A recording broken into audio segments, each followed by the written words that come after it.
Really excited to talk to Thomas Morcombe of Vermont Grow Coaching. It's great to be back on. It's great to be back on, Joe. Definitely happy to be here. Good to speak to you again, Brandon. Sounds like you're doing a lot better than Joe is at the moment. Yeah, right. I can barely breathe, but that's it. That's what happens when we're here and we're dedicated to all of our listeners out there and the movement of cannabis. So, one quick thing I do want to tell everybody about before we go to the news is that Thomas brought in some toys with him today to give away. I did. I brought in a couple of dab rigs to give away. So we have two options available here, and I think Joe's going to give you a little rundown on how you'll be able to win them. But either way, they work really well. I've got one at home myself that I use quite a bit. Yeah, so we got some free glass dab rigs, guys, that Vermont Grow Coaching stamp, so they're all his own kind of thing here. So what we're going to do is, when we tell you to, we'll do it twice throughout the show because we do have two rigs. We'll just ask you to call 802-454-7762. You guys can go on Facebook and you can find a couple pictures of the rig if you want. We just posted it to my personal page. You should be able to find it on all of our pages because it should be linked out. But if you guys want to do that, give us a call again, 802-454-7762. Messages do not work. Messages do not work, so make sure you give us a call. They'll get you right into the studio. But for right now, guys, let's kick the show off. We have some great news in the week of news. Stay tuned. Here is the Canna News.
National Canna News for September 3rd.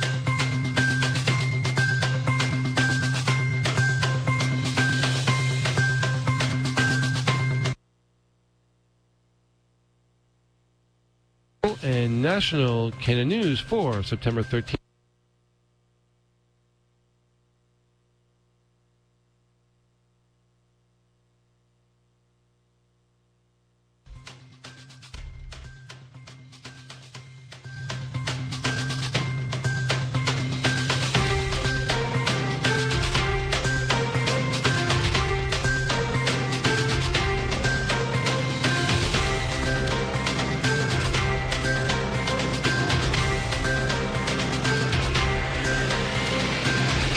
This is Joseph Smith of In the Weeds Prohibition Talk Radio, and this is your Canna News for September 13th, 2019. Curaleaf chairman reportedly first cannabis billionaire. Curaleaf chairman Boris Jordan is the first and only person so far to make $1 billion from the legal cannabis industry. Jordan owns 31% in Curaleaf, the sixth largest cannabis company in the world and the largest by market cap in the U.S., and is worth $1.1 billion.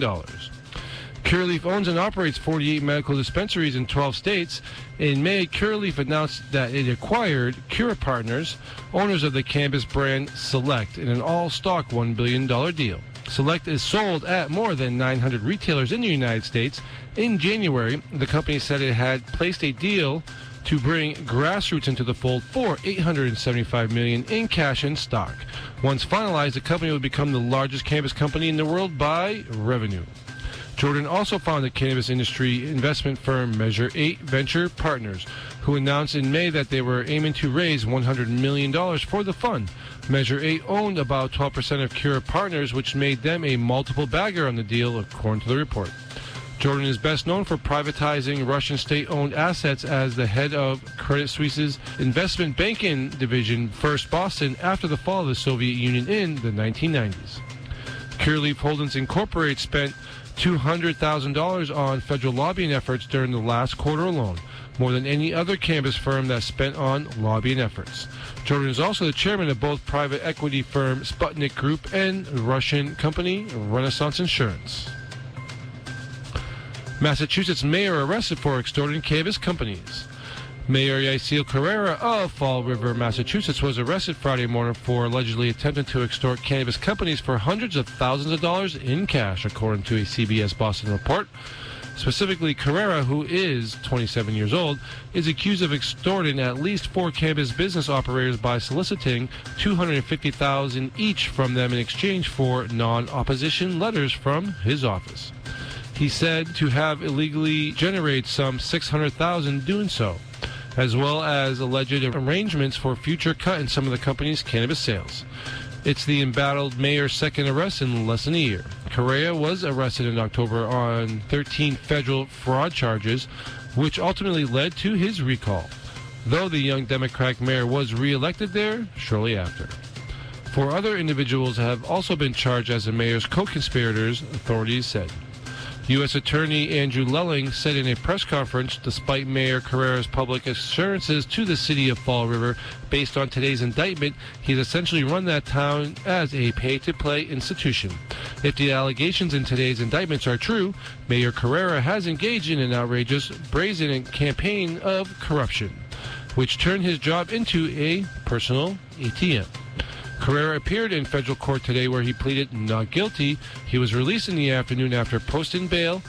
"I am not guilty of these charges," he told reporters after leaving the federal court in Boston. "I've done nothing but good for the city of Fall River." Carrera is up for re-election this fall and intends to run. CDC not ready to blame illicit market cartridges for vape-linked lung disease. Reuters reports the U.S. Center for Disease Control and Prevention are not ready to definitively link the vape-linked pulmonary illnesses to illicit cannabis cartridges, as a large number in the agency's data report using both THC and nicotine vape cartridges. Dr. Dana Meany-Delman, who is leading the CDC efforts to find the cause of the illness, said that 60% of the patients affected by the illness both use THC and nicotine vape devices, while only 20% only use nicotine. There is no one product, device, or substance that we can point to that is common among all these different patients. Last week, the Food and Drug Administration warned against using cannabis vaping devices bought on the illicit market or adding THC oil to vape cartridges bought in stores. The CDC is recommending people to stop using vaping devices entirely until the cause can be determined. On Friday, the New York Health Department said they had found vitamin E acetate, which has been linked to the pulmonary illness, in nearly all of the illegal vape cartridges they have tested. In New York, at least one vitamin E acetate product has been linked to each patient who fell ill. Many of the affected products in the states were based on counterfeit cannabis vape products from states with legalized sales. In all, there have been 5 confirmed deaths across the United States related to the illnesses and 450 reported cases of lung illnesses associated with the use of vape devices. Federal judge allows cannabis racketeering lawsuit to move forward. The Associated Press reports an Oregon U.S. District Court judge is allowing a racketeering lawsuit by a wine vineyard against a neighboring cannabis company to move forward, ruling that there is enough evidence that the vineyard suffered a financial loss due to its neighbor's operations. Momtazi Vineyard, located in Yamhill County, opposed a cannabis farm's business license in 2017, saying that the skunk stench is not acceptable in wine and the farm would put the vines and wine at great risk. They sued Yamhill Natural in April, claiming they had lost 6 tons of grapes. Wandry said at least 2 of the other racketeering lawsuits against cannabis businesses have been filed in the state, but have been dismissed. In those cases, plaintiffs argued that the cannabis legalization had caused diminished use or enjoyment of their property or increased security costs. Wandry to the AP, it changes the playing field in the court has shown a pathway to bring racketeering claims against marijuana farms. I don't know that this is going to open the floodgates. At least they know now what they need to do to survive a motion to dismiss. The defendants argued that the vineyard cannot actually prove any financial losses and that the lawsuit's primary claim that there is a commercial grow on the property is a lie, and the grow is a small personal medical cannabis crop. They have asked the judge to dismiss the lawsuit on those grounds and is pending. Former anti-legalization Clinton cabinet official files marijuana reclassification bill in Congress. A bipartisan bill to federally research marijuana in the interest of lifting barriers to cannabis research was introduced on Thursday. Representatives Donna Shalala and Matthew Gates filed the Expanding Cannabis Research and Information Act, arguing that the current classification of cannabis under the Controlled Substance Act unduly inhibits scientists from exploring the plant's potential risks and benefits. For years now, states have been changing their cannabis laws without investing in a better understanding of the short and long-term effects of cannabis on human health. By rescheduling cannabis and studying it, we can safely bring U.S. cannabis policy into the 21st century. Under the legalization, marijuana would be moved from Schedule 1 to Schedule 3, which would make it easier for access for research purposes. The bill would also require federal agencies to develop a research agenda within 1 year of its enactment and designate certain universities as centers of excellence in cannabis research to conduct interdisciplinary research related to cannabis and other biomedical, behavioral, and social issues related to cannabis. The proposal is identical companion legislation to a bill introduced by Senator Dick Durbin in July. This bipartisan and bicameral legislation will improve, expedite, and streamline cannabis research. By rescheduling cannabis to a Schedule 3, this bill will lessen the conflict between states and the federal government, and by designating centers of excellence in cannabis research, it will help unlock cures for America's most vulnerable populations. Geit's involvement in the legislation is no big surprise. He's a vocal proponent of changing federal law to encourage cannabis research. But for Shalala, her sponsorship reflects a significant evolution in her position on cannabis, her first time as a Federal Health and Human Services Secretary under former President Bill Clinton. Shalala was a sharp critic of the first medical cannabis laws. Shalala was a sharp critic of the first medical cannabis laws to pass in California and Arizona in 1996, stating that any law premised on the notion that marijuana or these other illicit drugs are medically useful is suspect. She appeared alongside Clinton's anti-legalization drug czar Barry McCaffrey that year, and the administration outlined its response to state-level reform efforts. At the press conference, Shalala said, "All available research has concluded that marijuana is dangerous to our health. Marijuana harms the brain, the heart, the lungs, and our immune system." 20 years later, Shalala included that cannabis decriminalization in her congressional campaign, tweeting on the unofficial marijuana holiday 420 that doing so is morally imperative. Minorities and other people of lower income are 10 times more likely to be arrested for nonviolent marijuana offenses. Decriminalizing marijuana shouldn't just be a policy priority, but a moral imperative. Stand with me in this fight for progressive justice. Her support for this latest bill, in addition to prior co-sponsorship of legalization that would allow banks to service cannabis businesses, is indicative of a broader realignment on marijuana policy among political officials. Cannabis Control Commission suspends 6 licenses for marijuana company after owner accused of planning illicit grow operation. The state's Cannabis Control Commission has suspended all medical and adult use cannabis operations at Nova Farms in Sheffield and Attleboro, Massachusetts, after one of the co-owners was scouting out places to set up an illegal marijuana grow operation. The announcement comes after the commission learned last week that Mark Rue, a registered marijuana establishment agent who is listed as a controlling person with ownership and control interest in Nova Farms, was facing criminal charges. Rule has ownership interest in the following cannabis establishments: Final Tier 9, Provisional Tier 1, Provisional Tier 2, Provisional Product Manufacturer, Provisional Retailer, and Provisional Medical Marijuana Treatment Center, all located in Sheffield and Attleboro, Massachusetts. None of Nova Farms' license have commenced operations for the adult or medical use industries in Massachusetts. Rue, a licensed Massachusetts real estate agent and listed principal of several Massachusetts real estate holding companies, allegedly conspired with Marshall Muir to scout a warehouse location for Muir to set up a illicit marijuana grow operation. The forensic search found communications that established Rue's awareness of Muir's illicit operations and Muir's efforts to avoid detection by law enforcement, including but not limited to the posting of grow licenses on the wall when they, i.e. municipal fire department, walk in that's separated from the grow. The commission takes all these allegations seriously and has taken immediate action to protect against the risk of diversional and criminal elements entering the legal market. Executive Director Sean Collins said, "The Commonwealth has has enacted strict laws and regulations to ensure our legal cannabis industry is safe and accessible.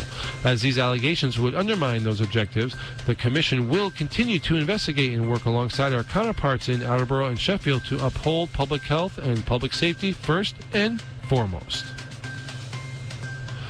Staten Island woman arrested in Russia for allegedly bringing marijuana into the country. A New York woman has been arrested in Russia on suspicion of possessing marijuana that she said was for medicinal purposes, Russian courts told CNN on Tuesday. Audrey Eliza Lorber was arrested on charges of transporting cannabis into Russia from the United States after marijuana weighing about 19 grams was found during a search of her possessions at the St. Petersburg Pulkovo airport. Court's press service representatives Daria Lebdeva told CNN. 19 grams is nearly 3/4 of an ounce. Lorber had a U.S. permit to use marijuana as part of a medical program, but the permit doesn't apply in Russian territory. A criminal prosecution has not started. It was immediately clear that when the arrest happened, or whatever medical condition Lorber has, it wasn't immediately clear when the arrest happened or what medical condition Lorber has.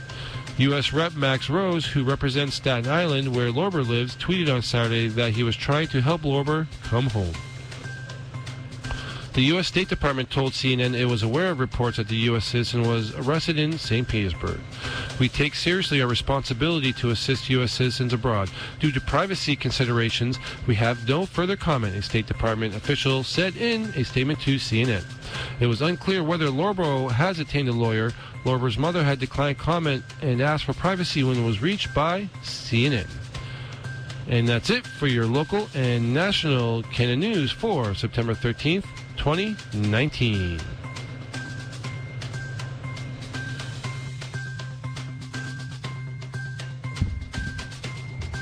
And that's it for your local and national Canada News, guys. Lots of crazy stuff going on in the news this week. As you heard, we have the big issue we all like in the news right now is the vape card issue, right? So we're going to get to that here shortly. First of all, I want to introduce Thomas back to the show. You're back again.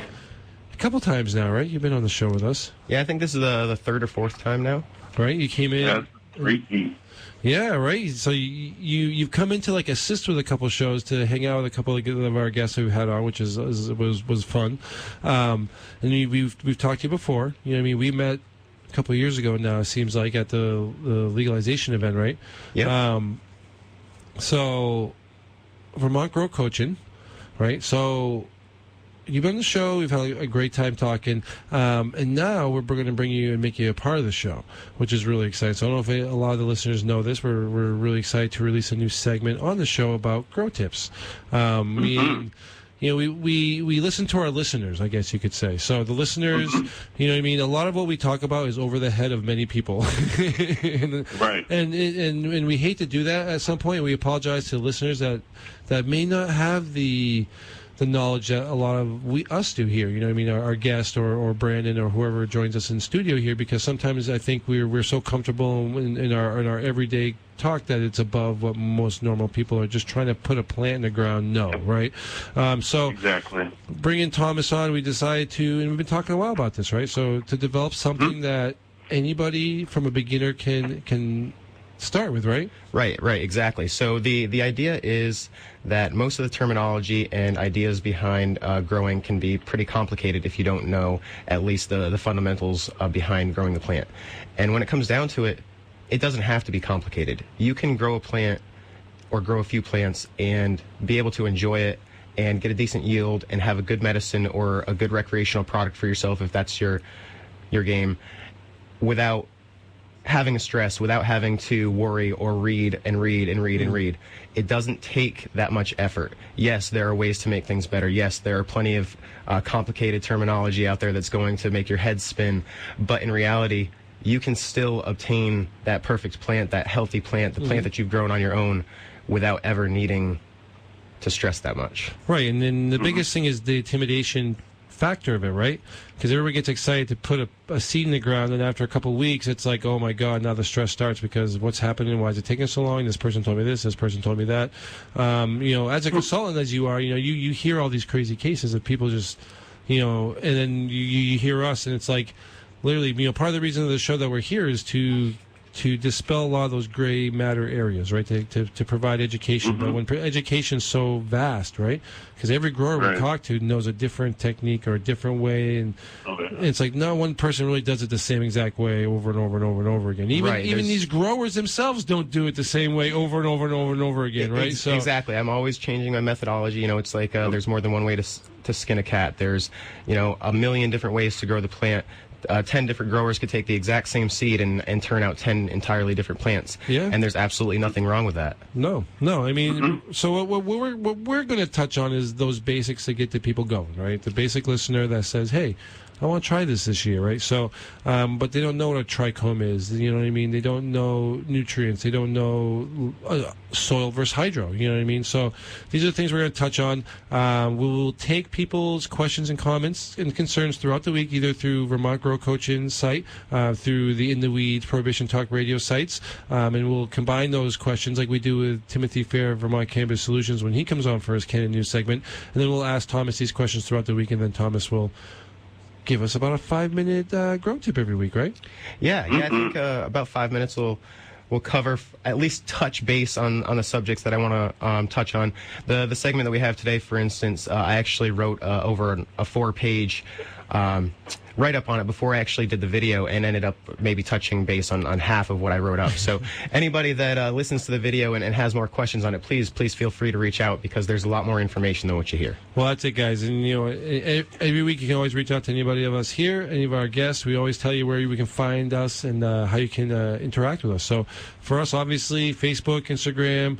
You're there, Vermont Grow Coaching, and the Weeds is there as well. So, guys, let's, again, if you guys have any questions, concerns, our phone lines are always open, 802-454-7762. And we do have 2 beautiful little dab rigs sitting over here on the counter from Vermont Grow Coaching that we do want to give away at today's show. So, if you guys are tuned in and you guys want to win a free little dab rig, give us a call. We're going to tell you when, but right now, we're going to keep talking. So, Vermont Grow Coaching, right?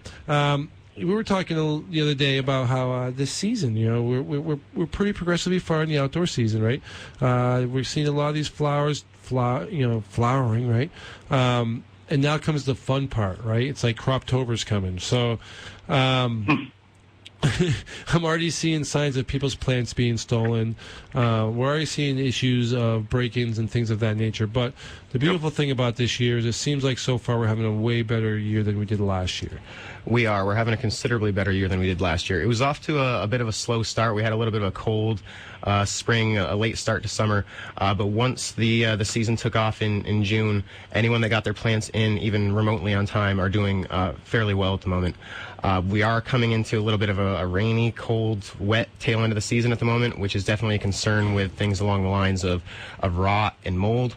However, I think for the most part, as long as people were smart about it and didn't put their plants too close together and are monitoring, making sure they don't have an extremely bushy plant, most people are going to be okay. Yeah. I think, last year we had a lot of mold issues, right? It seemed like everybody had a mold issue.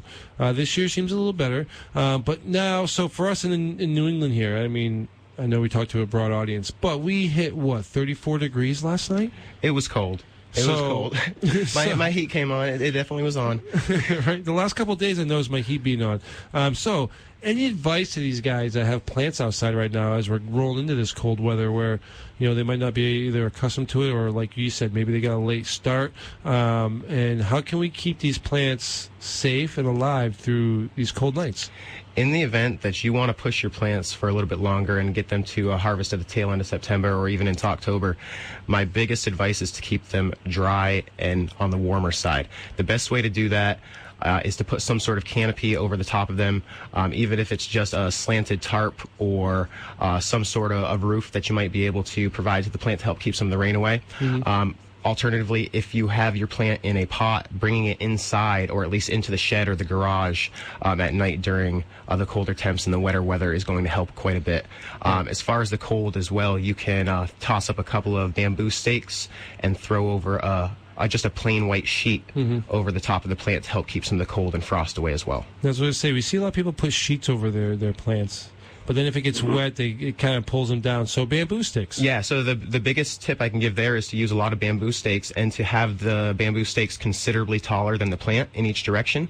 That way, when you drape the sheet over the top of the plant, none of the sheet actually touches the plant. So you don't want the sheet to touch the plant? Personally, I don't. I like the sheet to actually hang over the top of the plant and act as an insulating layer, which will help keep some of the moisture and the frost off. But otherwise, I'm not too worried necessarily about the cold underneath attached to the plant as I am the plant getting the frost and moisture on it before it gets cold.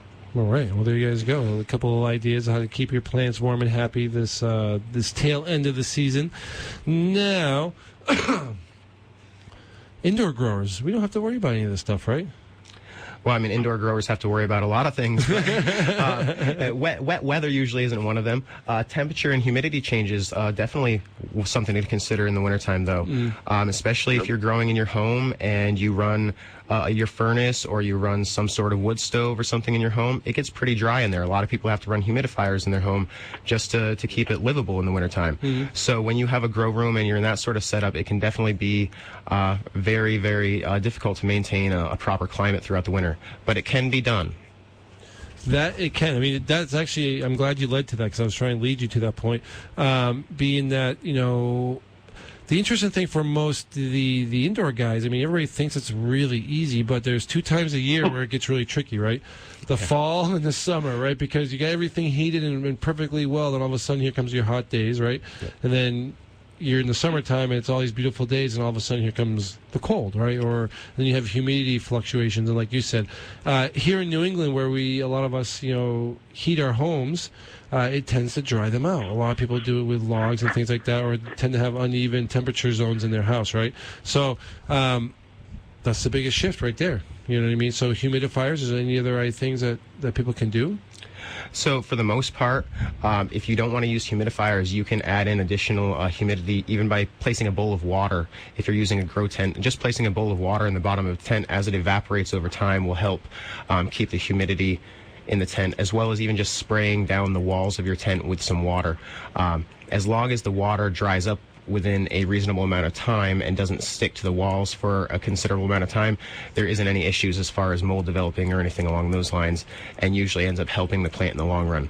I definitely don't suggest spraying the plant directly during the flowering phase, although during the vegetative phase can be beneficial, definitely during the winter especially. All right. Now, Brandon's out west in Arizona, right? So, Brandon, you're out in Arizona. What would you be recommending to people if they have an outdoor grow at this time of year? Nothing, right? Because it's like 80 degrees still. Currently, it's 86 degrees and sunny. It's going to be a high of 106 today, 18% humidity, winds out of the southwest at about 3 miles an hour. Yeah, no.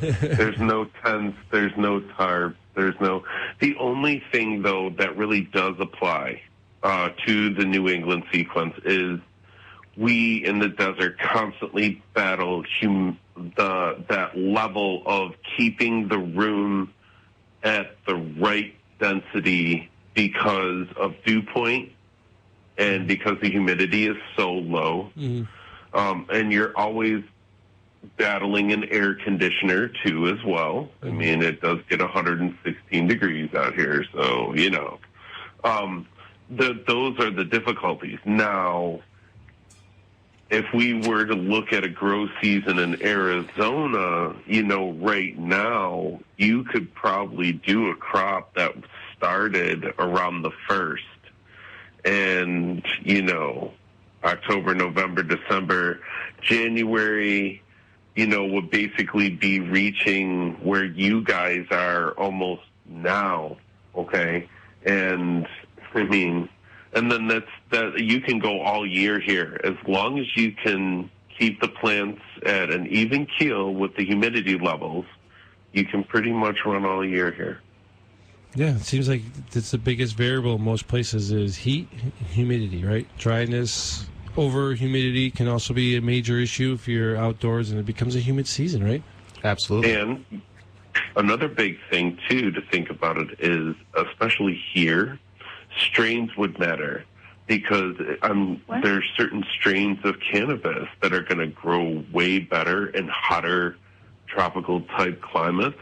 So you could grow those in the vast, like from, May to September or June to October. Okay. Mm-hmm. And then you could switch and then go with ones that have a lower temperature in between a 75 to 85, that type of a range, and move forward with those strains. And then it would make it a little bit easier, kind of come to think of it, if you will. And I'm sure you guys would do the same thing as well. You know what I mean? I'm sure there's certain growers that grow certain strains outdoor in the summertime in Vermont, and then they grow certain things indoors.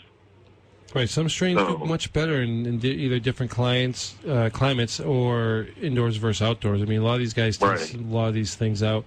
So you don't want a long season or a long growth cycle strain to be put outdoors in Vermont, right? It's not going to really start. You got to start it early and finish it late. It doesn't work with our season. Unless you have like an ice plant, right? Ice is specifically designed to grow finish almost in a winter climate, right? So there you go. That's beautiful. A good one for New England. There you go, right?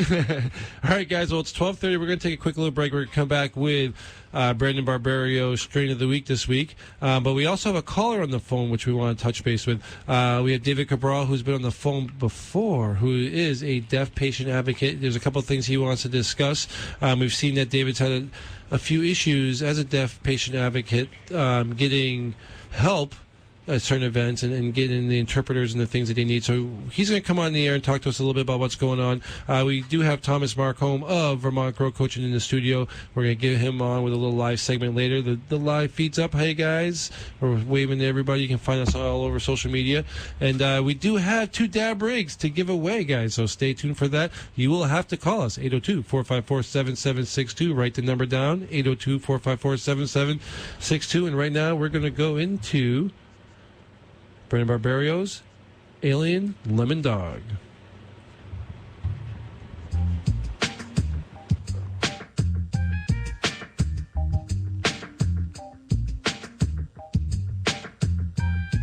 Barberio, your cannabis expert from the Weeds Prohibition Talk Radio on WGDR. This week's strain of the week is the Lemon Alien Dog. The Lemon Alien Dog is an indica-dominant sativa strain. It is a cross in between the Lemon Kush and the Alien Dog.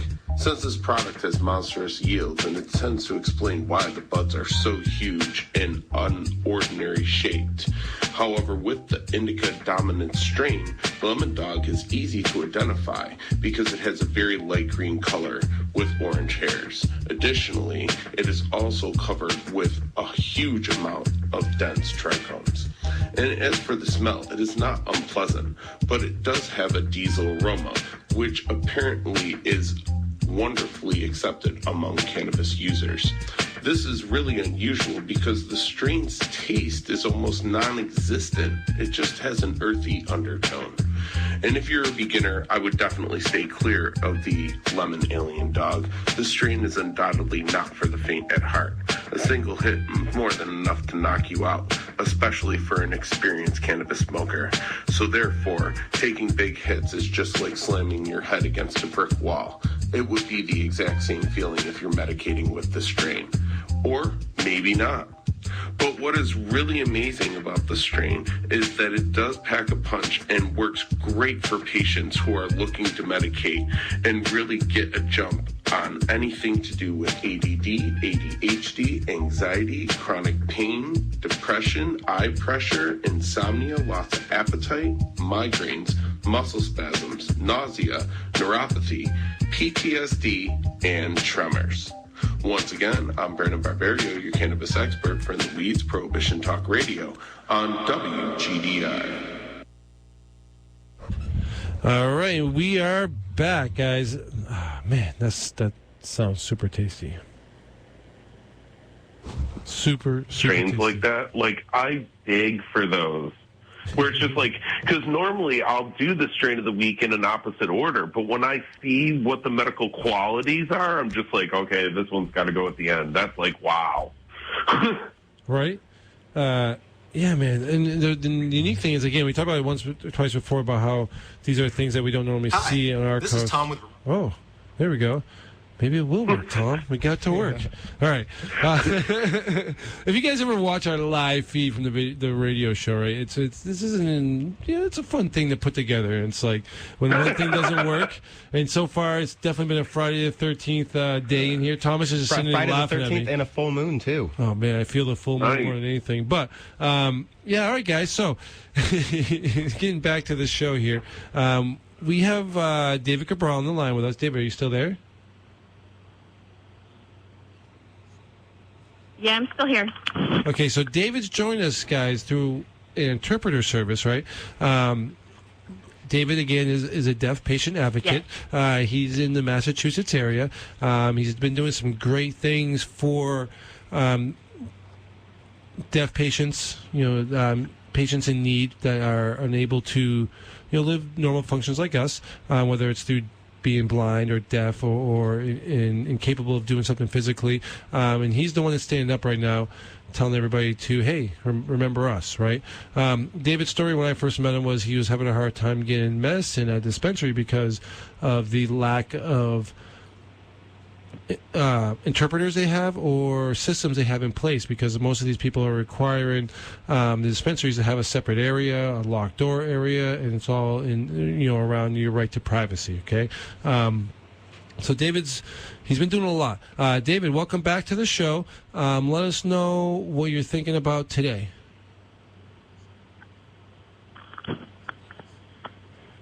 Sounds good. Yes, right now I haven't really been talking about the dispensaries or the technical aspect of it. I am really wanting to talk about the harvesting and the farming aspect. Okay. So what I plan to share today with you would be, I know we recently saw you guys had a comment about many different planting or crops, that they have different skills and different thoughts of how to take care of those plants. Just it's related to deafness as well. I have a few deaf people who are harvesting in the area. We have a group here, and sometimes, we have agreements or disagreements on how to do it. Some people have, strong way of, I want to do it my way or, this way or that. And so, it really gets me thinking. It's really interesting. I think it's interesting hearing people who are harvesting, if they're having those same agreements or disagreements, and it sounds like it's very cross-cultural. We're all having those same experiences and those thoughts, and it's really based on the location, the climate, depending on where you are. So I know sometimes in the deaf community here, the different places that people live, sometimes we don't live in the same, area. We live across the United States from each other, so it can affect how you grow, like in the New England area, and kind of things like that. People who are over on the West Coast and how they take care of their plants is way different than we take care of it here in Massachusetts. Based on my experience, so it's just very interesting to see. It's thinking about those kind of things that we see in the perspective as a farming or a farming company and the cannabis industry, and trying to make it successful for both hearing and deaf farmers. I know hearing people are able to hear what's going on in the community, and I know for hearing people it can be kind of distracting. I mean, it is. For deaf, they hear a lot of stuff that's going on. For the deaf people, they don't end up hearing what's going on in public, but the conversation with growing plants, we're needing to see, what the pros and cons are with growing those plants. Something good is happening or something bad is happening. Right. Hearing people have already been having those conversations, and that's been shared between people, in general conversations. Well, so it must be tough for somebody with a disability to be able to, like David or you guys are saying, to interact with these conversations, because there's obviously something that they can't see or hear in these conversations. What you're saying is exactly right, which is what we were actually just touching on in the beginning of the show was the fact that, different climates, different areas of the country, you know what I mean? Like, these guys are growing 15-foot monsters out west outside because they have these full seasons, which is pretty much year-round, right? Where in New England, exactly. Our hands are really tied to one season. So any issues you may have, any stunts you may have if you get a late start, if you do... Oh, man... We just got posted. Yeah, you get, there's a lot more different issues that we have here. Then you have molds and bugs and those issues that go on top of that. And then it also depends on what you're growing in, right? Because there's also tons of different ways to grow. You have hydrobass, you have hydro wells, you have live soil now, right? And then you have your regular soils as well. So lots of different ways you can do. Like you said, skin the cat, right, to get that final product. But what do you want for a final product? So talking with Thomas here and bringing Thomas onto the show gives us an insight to, a lot of people won't look at, right? Because, Thomas, you're pretty open-minded about how to get something done, and you just look at it for what it is, what you need, and how to get there, right? Right, and I did actually want to ask Thomas a few things. So, for example... Like, if a hearing person were coming with a deaf person, they were working together, I was kind of thinking of what that would look like. I don't know what that would look like, so I wanted to ask that question of what would he envision of that, or how would that happen? And well, I mean, I do know, like, we have a deaf group here, farmers, and then we have a hearing group of farmers as well, but wondering if we were able to get that to merge and how that was, or does he have any advice on doing that? Would that be better to, work together, and would that benefit? That's what I want to talk to him about. Hey, Joe, can I step in here and answer this one for you? Sure. So in my experience out here on the West Coast, basically what they do is they have a couple of people that are very knowledgeable. They would be your master growers. And then they usually have one or two interpreters. And the way it's set up is basically in a roundtable type forum, and this usually happens in some form of a grow facility, if you will, an outdoor and indoor facility. Once again, I'm relating to what I was dealing with in Oregon, if you will. And then the community of people there that wants to be educated on what the proper methods are or have specific questions, they can interact individually with the grower and the interpreter and that person. That's usually about how it goes down, so that they're getting the best, most accurate information. I also have heard of services where growers will donate time to people in the blind and deaf community, and they will go to locations to their private grow, and then the interpreter's just there, and they communicate one-on-one to try and help them with their individual needs.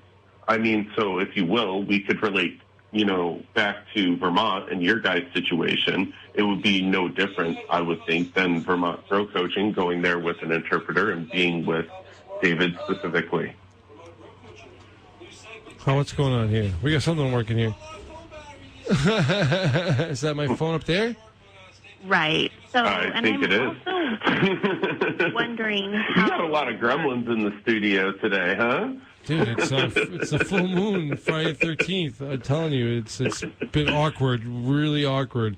And our cameras are going dead. We don't charge. It's been a weird day. Now, Brandon, I agree with you. And what Brandon says, I'm just going to touch base on, because that's kind of what Thomas does too. You know what I mean? Like, a lot of these reaching out to a consultant in your area gives you the benefit of having some of these people be able to come to your home, come to your group, or come to your meetings, you know what I mean, and give you direct one-on-one attention, you know what I mean? Right, definitely, and that's one of the things that I actually currently do with some groups. Is there are, there's definitely a price to having a consultant come out to provide you an in-home consultation or an on-site consultation for your farm, but a lot of times farmers will get together, or families or friends will get together from around town and say, hey, can you come and meet with 5 or 6 of us all at the same time? And those sort of situations for both the deaf and the hearing enabled would benefit from those as well. You could get 5 or 6 people together and have one interpreter come and hire a consultant to come out and just speak with everyone as well, in addition to what Brandon had said regarding having a couple of master growers on hand with an interpreter to speak to everyone.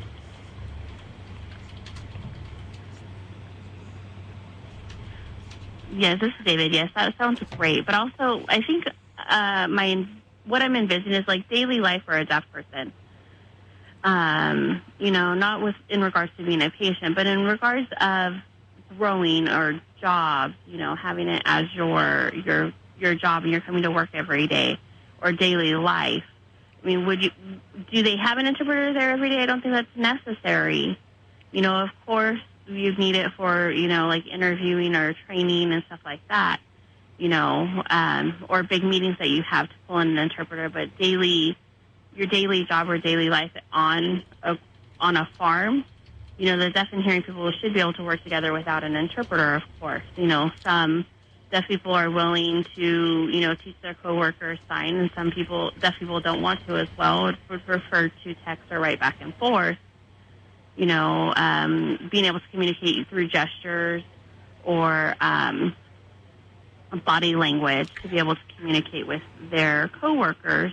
Right. And I think that's what my intention is. Like, if a deaf person were to hear and a hearing person were to be working together, like, if they have that happening in Oregon or California, maybe here in New England and Vermont, that's trying to being able to have deaf people in on the actual jobs in working in the farms as well, and being able to harvest. I have seen it happen out on the West Coast in Oregon, where deaf people have definitely worked on farms and grows with the people without interpreters. That is definitely a real thing. I totally agree with David and what he's saying. I think that's a very realistic, idea. It isn't always needed or necessary at all.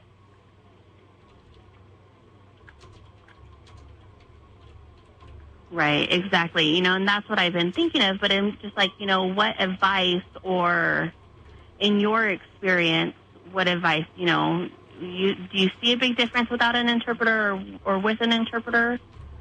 What is your view on that? No, I don't see a big difference. It's more for an educational purpose, really. If said person is working in a group where there is normally like a master grower and then people that work with that master grower to take care of that facility or section of facility, no, once said person knows how to grow cannabis and knows what their duties are, it's just more or less maybe if David were to have something where, something was out of place in the facility, then he may communicate to someone saying, hey, I know this isn't right. We need to fix this, basically. And, of course, it can be easily done.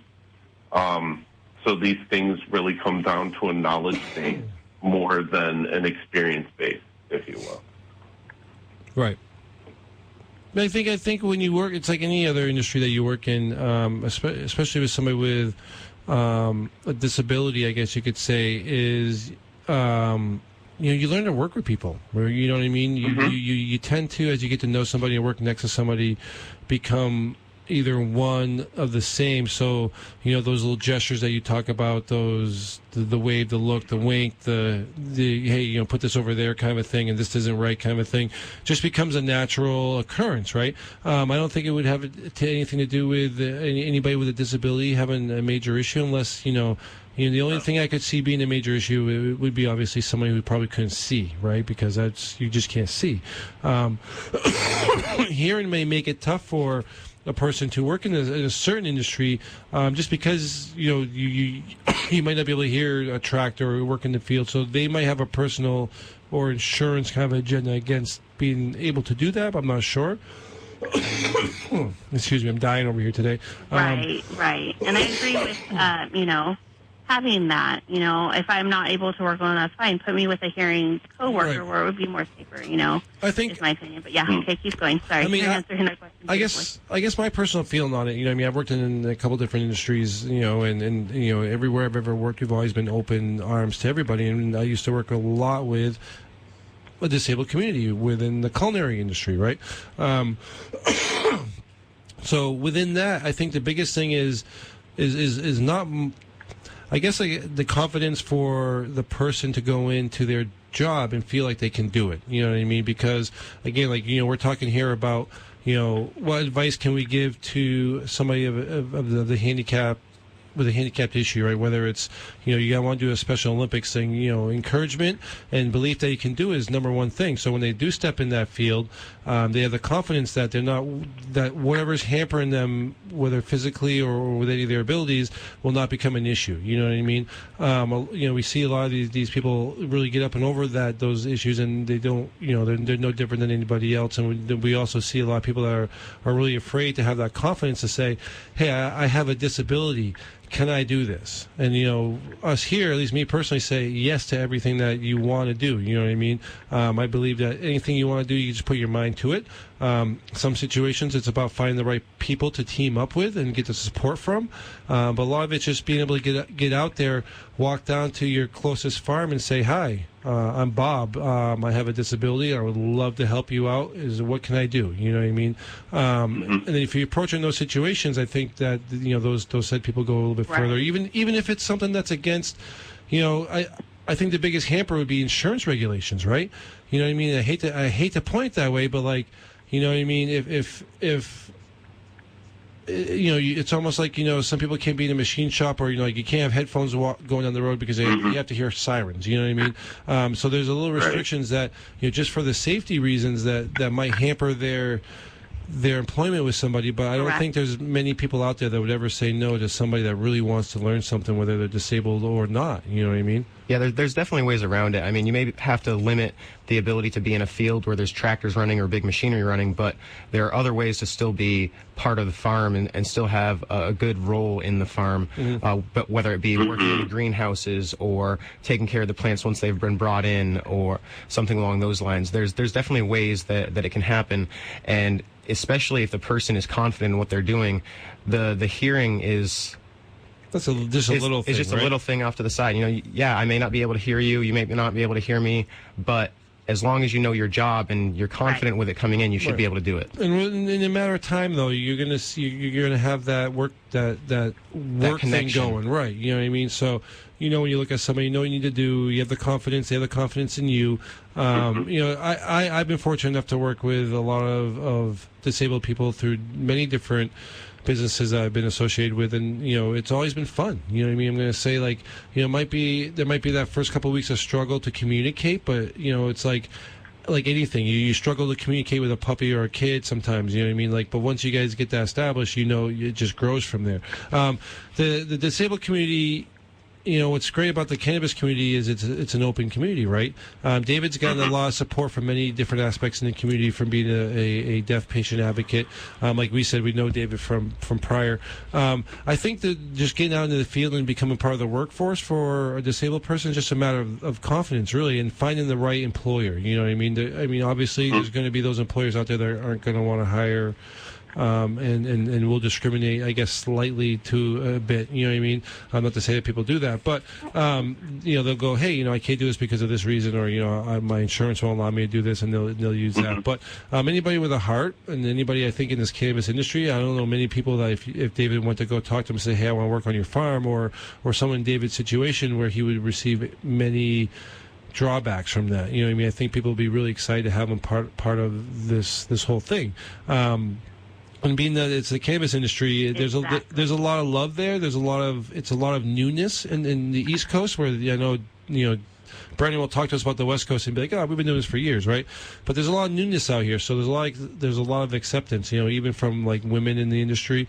There's a huge support for women, which is great in this industry. So, and then I don't think there's been any sort of lack of support for the handicapped people in the cannabis industry. The only thing that we really see being an issue, and I've seen David stand up for this numerous times, is getting an interpreter somewhere. You know what I mean? Hey, he wants to go to the Hemp Fest.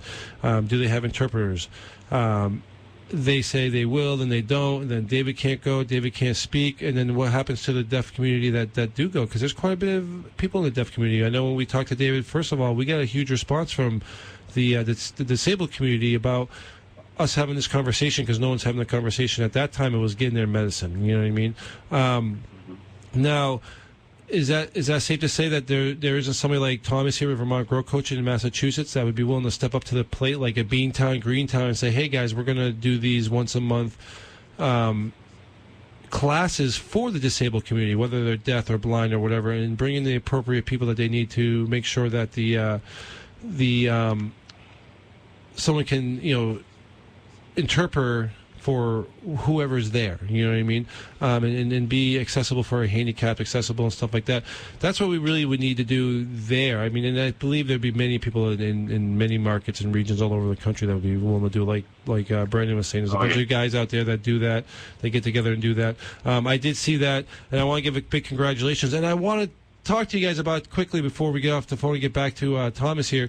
David does have a shirt thing going with Beantown, Greentown, right, David? That is correct, yes. The theme is Weed Save Shirts, and it's using the ASL hand shapes and the letters, filling that out so it says Weed Save, and that has been distributed, and we will be, it is trying to show the company has advocacy for the deaf people and disabled people in general as well, to be able to have access for jobs and being able to, own their own businesses, license, and, medical education involved in that as well, the education process, things like that, and having more information about that. So we have started selling that and fundraising to be able to set it up, just trying to figure out a place to be able to start the education and get it starting from there. Mm-hmm. No, definitely, and that's the biggest part. Is there needs to be something to start somewhere that isn't there yet, right? So it's. I know David's trying to do a lot for the communities, and we're always here to help support them. Now, guys, if you guys want to get a T-shirt and help support that cause, you can link up with David Cabral on Facebook and also Beantown, Greentown. They're the guys that's. More yes. More weed, less greed, guys. So, notorious guys. They're notorious. So, guys, check those guys out on Facebook. David, thank you for the phone call. We're going to have to bounce back to the top of the hour here and get back to the show. If you guys have any interest, comments, concerns towards, the disabled community being a part of the cannabis community, give us a call here. We'd love to talk to you guys, and then we also love to hook you up with David and a couple of the other guys out there that are really doing great things all throughout the country. Now, thank you guys for the phone call. Thomas, I mean, those are a lot of great questions, you know what I mean? Because, we tend to think about people just in general, and we tend to think, we don't often comment about, people with disabilities, but right before we brought him on the line, I was going to talk to you about the one thing that, with you, the first shows we did, right? We were talking about, the different various ways you can do things and skin that cat. We're talking about the sunlight grow op that you had for a patient who couldn't really afford or move or do anything, so you use what was available, right? And that plant produced medicine for this person, correct? Correct, yeah. So I'm a little bit different than a lot of the other guys out there in the growing industry. There are a lot of guys out there that are going to tell you, this is the way you have to do this. This is how it has to be done. This is the way that it's going to produce you the best yield, the best medicine, the most amount of trichomes, the highest THC or CBD percentage, etc. Me, I'm not like that. I'm the guy that goes around and says, okay, well, what do you have to work with? Oh, you only have $100 to spend? Okay, well, we're not going to be putting in a $600 grow tent and then worrying about lights. We're going to work with what you've got. Can you save up some money? Oh, you can't? Okay, that's all right. Let's work with what you have now, and eventually down the road, we can proceed from there. We've done things as simple as setting up people to grow using their skylights. Yes, a skylight is going to block a great deal of the UV rays that are otherwise beneficial to the plants. However, the plant will still grow. The plant will still produce medicine. The plant will still produce buds that can be consumed. In that sort of sense, we like to think outside the box and help everyone in their own individual situation. So whether it be a small indoor setup where they only want to grow one plant in their closet, all the way up to a commercial indoor operation or a hemp farm. Yep. I mean, and like you said, there's 800 different ways, and David said it, and Brandon says it, and I say it. Everybody we talk to has a different way of doing it. A lot of it's based on regions, areas that we live, accessibility to light, soil, seasons, right? So there's a million different ways to grow this plant, and it always comes out nugget. You know what I mean? I currently have 6 different growing methods that I use. Right. Specifically just because they do different things for the plant. One plant may increase one method may increase the THC percentage. Another method may just increase the bulk of the plant, but it may not taste quite as good, etc. So there's so many different things that you can do with the plant that are just going to be make it your own. Right, and then of course it's that. With it being able to do a million things, there's a million things you can try, right? So, like I said, even the best growers I know don't have one cycle nailed because they're always trying to either perfect it, stretch it, and then when they think they got it nailed, they go, "Oh, hey, there's this new thing. Hey, we're growing in fish tanks. Let's do that this year." And it's the same thing. Most of my good growers have 3 or 4 different things they're running. You know what I mean? They're doing a live soil, they're doing a hydro, they're doing a couple of different things. And then I think a lot of it's just for personal interest because we're all kind of OCD about that final flavor or texture or whatever it is when it comes out. And there, as we know, there's a lot of growers that don't really care. They don't even cure it. They just throw it in a bag and here you go. And it smells and tastes like a barn. But, it's Cure what? Got any of that hay? Yeah, right. But and there's all these techniques to do it. So, guys, we're really glad to have Thomas on the show now. He's going to be providing us with these tips. We're actually going to go to one of those tips right now at the top of the hour. Hopefully, we'll get Timothy Fair from Vermont Cannabis Solutions on the line here. And then we have a Jesselyn Dolan segment at the end of the show. But right now, we're going to open the phone lines again for a dab rig giveaway, guys. So if you're tuning in right now, 802-454-7762, give us a call as we're on our break here. Apology to everybody who's watching the live feed. The battery died. It's my fault. I grabbed the wrong charger this morning, and I rushed to the show. So blame Facebook. Dude, it's been a Friday the 13th moment because now you say it because it's like I was at home recording the news and my computer just shut down in the middle of it, so it was like almost to the end, and then it was just like then I got here. It's just been a constant rush. Phantom audio playing. And yeah, right. Dude, video shutting down. Right. And you're here to witness it. I'm not touching it. This ain't me, guys. So, anyways, guys, it is the top of the hour. You're listening to WGDR Plainfield, WGDH Hardwick. This is Guard College Community Radio, 91.1 FM and 91.7. You guys can live stream us from anywhere you want to go. www.wgdr.org.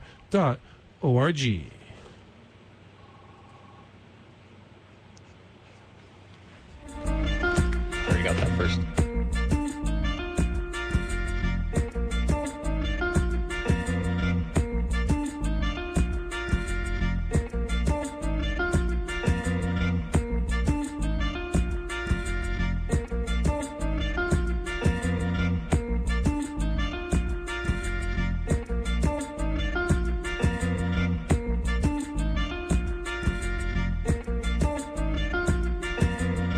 Listening to In the Weeds Prohibition Talk Radio on WGDR 91.1 and WGDH 91.7.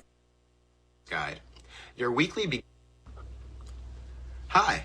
This is Tom with Vermont Grow Coaching, and welcome to Grower's Guide, your weekly beginner-friendly cannabis tips and tricks, only on In the Weeds Prohibition Talk Radio on WGDR 91.1 FM and WGDH 91.7 FM, also online on Facebook and WGDR.org.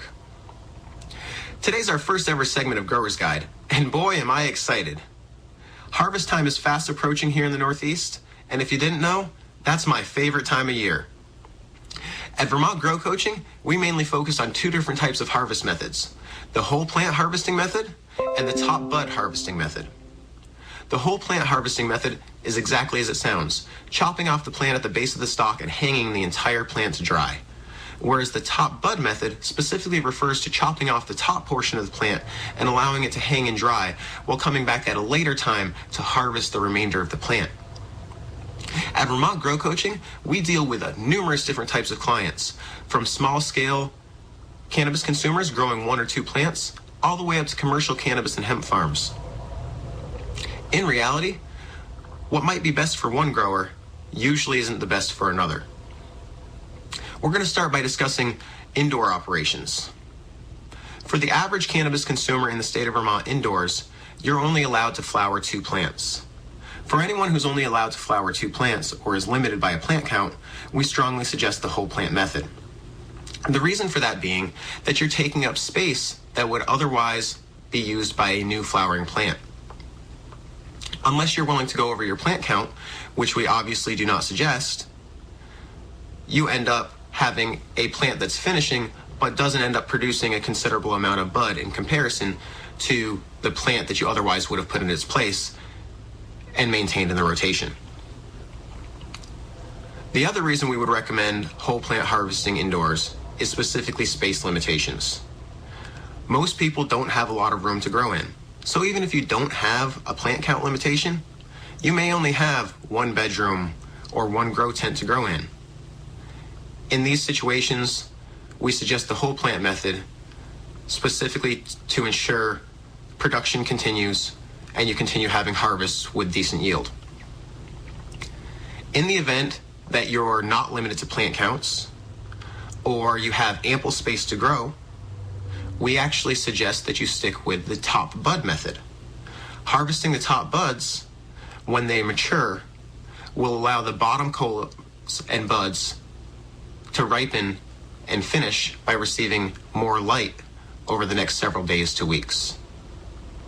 Under most circumstances, the top buds on a plant will reach maturity and ripen faster than those on the lower portion of the plant. When it comes to growing outdoors, there are numerous different situations and scenarios that would sway us in one direction or another. In the event that you're experiencing inclement weather, such as cold and wet conditions, you're afraid of bud rot or mold issues, we always suggest the whole plant method.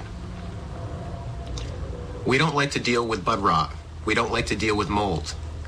Normally, if we find mold or rot, we dispose of the plant. It's a huge concern and should be avoided at all costs. Another reason to harvest using the whole plant method is using a large-scale commercial operation. Using a large-scale commercial operation, it becomes extremely time-consuming to harvest the top buds, followed by returning at a later time to harvest the remaining of the plant. If you're growing small-scale commercial or growing for personal use, we highly recommend harvesting the top portion of the plants first and allowing the remaining portion of the plants to mature and ripen, as it will also increase the final yield of your dry weight. We'd like to thank you for tuning in to this week's Grower's Guide. This is Tom with Vermont Grow Coaching. If you have any questions on today's segment or would like to set up a consultation appointment, please feel free to reach out to us at vermontgrowcoach.com or contact us directly at 802-342-5381. Again, this is Tom with Vermont Grow Coaching. I'd like to thank you for tuning into Grower's Guide on In the Weeds Prohibition Talk Radio, WGDR 91.1 FM and WGDH 91.7 FM. Have a great day. All right, we're back, and that was your first run, man. It sounded great. I don't know who that guy was talking. It wasn't me. Right. So as we talk off air, Thomas, welcome to the show. Great little segment there. It's interesting to do these segments, right? I mean, me and Brandon have been like audio guys for a long time now, DJs and stuff like that. And I was just telling you, I do a lot of editing on my own little newsreel as well. Brandon just breezes through it because that's him. But it's interesting. We're really glad to have you. We just had a caller call in who won the dab rig. Congratulations to David. So David was actually asked a question when he called in too, because he was really interested in the conversation we're having. And the question was when do you know when it's time to pull them in, your plants from the outdoors? So maybe we'll just touch base on that really quick. And again, congratulations to David. We do have another dab rig giveaway. We'll probably do it in about 30 minutes here before the end of the show. So if you guys didn't get the first one, we missed a couple calls. I don't know. I can't I can't work the phone system some days. It's Friday the 13th for some reason. And I swear to God, this place is built on an Indian burial ground because it's like every week there's at least one thing that goes wrong. We've had about 16 today, right? So, well, if we see a stray cat walking by that's all bloody and stuff, I'm out of here. Yeah, right. I'm done. I'm gone. So, to answer that question, though, for David, when you are looking to pull your plants in from outdoors, especially when it gets cold, you gave a couple options to keep them warm outside. But I mean, when is the first sign that we should bring them in? We don't want to bring them in too early. What's that sweet spot? So a lot of it is actually strain specific. Some of the strains that I work with can deal with temperatures down close to freezing without a problem. And some of them like it, right? And some of them like it. They'll change colors. They'll turn nice purple and pink hues. They'll end up developing more trichomes and a higher THC percentage. They'll finish better with a higher yield and a denser bud structure. Then there are other plants, mainly sativa or sativa-dominant hybrids, that are at the exact opposite end of the spectrum, and they don't want to see anywhere near freezing temperatures. So for me, if I'm dealing with a strain that I know can deal with colder temperatures, I try to leave it outside as much as possible, and only bring it inside if I expect it to get wet or frosty. With any of the other strains, a sativa-dominant hybrid or a sativa itself that's going to have a much longer flowering time, even 12, 14 weeks on some of them, I always end up bringing them inside. In fact, one of them I keep in a 45-gallon grow bag that we grow with a living soil, and we'll actually wheel it on a wheelie cart into the garage at night, specifically so that it doesn't end up having to deal with the elements other than when the sun is up during the day. So she's spoiled. She's definitely spoiled. Right? Just like my kids and the dogs. Right? I mean, that's a great question, because, I mean, Brandon touched base on it earlier, too, and you just said it again, it's really strain specific, and, some of it does have, like you said, sativas tend to not like to be cold. You know what I mean? Your indicas, your lower spectrum plants tend to love it. You know what I mean? They just veg up in it and just, But then you run into the opposite issue, whereas your indicas are usually a denser plant with more vegetation, and that'll bring more issues like bud rot. Bud rot, yep. Or molds and things like that.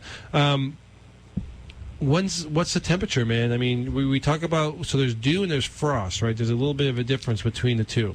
Yes, there's definitely a big difference between dew and frost. If it gets down to, say, 45 degrees or so, and it's a little wet and there's some dew on the plants, as long as the plants are drying throughout the day, as long as they get some sun at some point, usually they'll be okay. Not always, but for the most part, they're usually okay at that point. If it starts getting closer to freezing temperatures and that dew actually becomes a frost layer as opposed to dew, in most cases, you're going to end up with a plant that is not very happy. There are a couple of strains that actually like a little bit of frost here or there, but for the most part, it's going to end up making them worse for wear. And if they get too many days in a row, it would definitely cause major issues. Right. A lot of people, when you get frost, you're freezing water, right? Water expands, it breaks the fibers, so it can literally just kill your plants. So right, you want to exactly. be careful. It's pretty much expanding the cells, the water within the cells of the plant, and expands and breaks them. Right. That's why we don't freeze a lot of leafy greens, right? I mean, vegetables are a little different, but like leaves, greens, something with stem or stalk, you know what I mean? That stuff tends to expand, and once you thaw it out, it just mushes it all up, right? Right. So, great question from David. And again, congratulations, David. Guys, we're in about 15 minutes. We're going to do another little dab rig giveaway. The phone line's lit up. Let's do it again. We'll take the first caller, but when I tell you, don't call yet. We're working hard to get Timothy Fair on the line with us. He has us on hold, so he has something important going on. Big congratulations to Timothy Fair. Guys, I want to talk about a couple quick little things coming up in the Burlington area that we're really excited to be a part of. And in a couple weeks, we're going to have them live here on the radio. The Pipe Classic 14 is coming back to the Burn Gallery up there. Tito Byrne and the whole crew up there, awesome bunch of people. We'll be up there for the whole week, taking a bunch of videos, sleeping on the couch, being interactive with these guys, getting a bunch of interviews, which we're really excited for. We were there last year and just had a blast. This year's going to be no different, as they got even a bigger, better group of guys that are going to compete. Krunkelstein's back for what could be a three-peat, right? A three-peat. Yep. So this week we're doing a review on the Tochi Torch. We'll be up there in a couple weeks for the Pipe Classic. Guys, it is a whole week's worth of pipe blowing challenges. Debauchery. It's amazing. These guys, it's like a cooking show. They all show up, they all get the same sticks of glass, and they go build a functional piece. So the piece has to function, but the artwork that these guys have is insane. These guys work on these pieces all year round, so when they come in, they can just go. So people like Kaj Beck and Krunkelstein who do chip designs, it's amazing to see what they do. And you guys, if you've never seen a pipe get built, it's beautiful, right? It's not an easy process. It's time-consuming. It's hot. It's sweaty. It's fun. And these guys get 13 hours to take a bag of glass and to build a showpiece out of it that, they tend to raffle away and donate to charities. So it's for great causes. It's a great event. The Burn Gallery up in Burlington doesn't cost anybody anything. It's a free event. All you got to do is walk in the front door. If you don't know about the Burn Gallery, located just off of the base of Church Street, there's 3 live blowing places, studios in there. So they always do the Burlington Glass Blowing Challenge every 3 months as well. So if you guys want to grab a date, go up there and have a little glass blowing challenge, you can win prizes and money. But beyond that, it's going to be a great event. I'm really excited for that. The Boston Freedom Rally is next weekend. Hempfest is next weekend. We just got done Hempfest up here in Vermont. A lot of great events still happening, guys. So check out the calendars, find our pages, reach out to us, let us know if you have an event going on. If you guys go to the In the Weeds group page, we put up everything we can find. So if you're looking for an event or something in your area, or if you want me to post it, just send it to us. We'll post it for you. Now, one thing I think we're going to switch away from the grow talk right now, right? Let's talk about some of the news, because this last couple of weeks we've had a huge impact of news, basically based on vaping, right? Now, whether it's cannabis vapes, e-cigarettes, things of that nature, we don't really know what's going on, right? I mean, this is it kind of slapped the whole industry in the face really quick. There's been a couple deaths related to vaping, which again, no one can tell us if it's something to do with THC, if it's something to do with nicotine, or if it's something within both that they're using, the additive. We were talking a little bit before about a couple of different potentials, the acetates, stuff like that, which seems to be what the CDC is kind of pointing to. But once we get a story going one way, we get a counter story going the other way, then we get another counter story going back to the other direction, and then the same news sources are putting out even conflicting conversation about it. So I want to talk about this, right? Because a lot of this industry are vape cart people, right? One of the easiest things you can obtain are these little carts, right? So like anything in the world, they make fakes, right? They make fake Gucci bags, they make fake T-shirts, you know what I mean? Okay. They make fake perfume, right? So it's an industry that's out there. So how do you know? How do you trust? And what do you look for if you're gonna vape nowadays, right? Because we see. I mean, come on, dude. Let's just have half a brain here, okay? And if you're buying your vape cartridges, your quote unquote medicine from a guy named Raul at a bodega, chances are it's probably not real. I mean, come on. You can only really, I mean, if you're a medical patient, you're going to a dispensary and you're buying a quality product that's third-party tested, and okay. And you're right, people will make fakes. I do understand that, but come on, man. You got to have half a brain. Really, you do. Well, you do. I mean, it's, in everything you read, I've been saying this for a while, and it goes for every industry. If it's too good to be true, it probably is. It probably is. If you're buying a $20 vape cart that's a gram that says it's we'll say dank, right? Because dank is one of the ones out there that are getting, a lot of the press right now. It's probably not going to be a great quality cartridge. You know what I mean? I mean, things do cost money. And knowing that you can go to Amazon and buy a lot of these packaging, right off Amazon, and they just go to China and buy these cheap carts, right? So, I mean, we discussed this issue before. We've seen a couple reports that come out where the carts were the issue, right? Remember when we were talking about the Chinese carts leaching metals into the oils, and when they light up, the coils actually, once the coils start burning, give off really toxic gases, right? That you're just breathing in going directly into your lungs. One of the biggest things we talked about before were glycols, right? I mean, beginning of the industry was all about the glycol issue because, they were banned from e-cigarettes. The government said no more glycol. So where do you think that market went? To a non-regulated cannabis market, right? There's been a couple of big busts in the last few days of producers of these carts, right? And now we talk about vitamin E, and we're talking about these things that people are cutting the fluid with, because I don't think a lot of people understand how these carts are made either. They just think, it's these guys just suck this oil out of the plant through a CO2 machine. They just stuck it in this cart, add some flavor, and now I'm smoking it, right? But then again, even with the terps, right? We were talking about this a lot of times. You get these fake artificial terps that, man, they're not good for you, right? No, they've got chemicals in them, and there's other derivatives and stuff that are combined in with it. Just because it says it's food grade safe doesn't mean you should be putting it in your lungs. Right. Well, not only that, but hold on. These guys are literally doing this in a way of they're not chemists, okay? And they're cutting these cartridges like, this one's 5% THC, and I'm going to add this VG and this PG and this vitamin E, and little did they know that created a CDM or a CMT, which was, can create popcorn lung or other diseases. Like they don't take those things into consideration. Look at the product that they're already producing. Do you think they really care what they were doing? Like if you look at the article for the guy from Wisconsin, that he's a kid. Like he's just trying to make money. It's his greed. That's what that is, more than anything else. I'm going to dupe everybody out of this. I don't think in any way, shape, or form the kid was like, I'm going to go out and hurt people.